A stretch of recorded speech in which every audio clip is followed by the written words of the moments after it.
پھر بھیڑ میں سے ایک نے اس سے کہا، اے استاد، میرے بھائی سے کہہ کہ میرا حصہ مجھے دے۔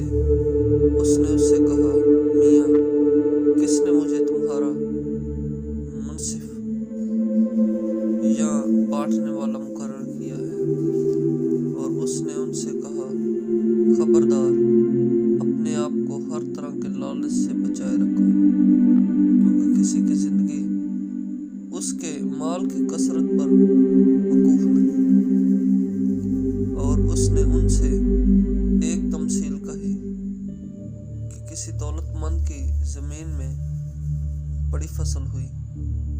بس وہ اپنے دل میں سوچ کر کہنے لگا کہ میں کیا کروں، کیونکہ میرے ہاں جگہ نہیں جہاں اپنی پیداوار پر رکھوں۔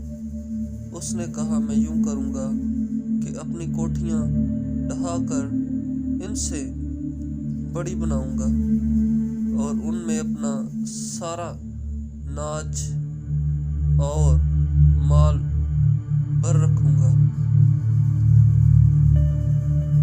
اور اپنی جان سے کہوں گا، اے جان، تیرے پاس بہت برسوں کے لیے بہت سا مال جمع ہے، چین کر، کھا پی، خوش رہ۔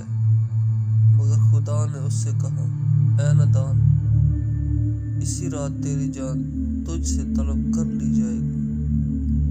بس جو کچھ تو نے تیار کیا ہے وہ کس کا ہوگا؟ ایسا ہی وہ شخص ہے جو اپنے لیے خزانہ جمع کرتا ہے اور خدا کے نزدیک دولت مند نہیں۔ آمین۔ لوکا کی انجیل اس کا 12 باب 13 آیت سے 21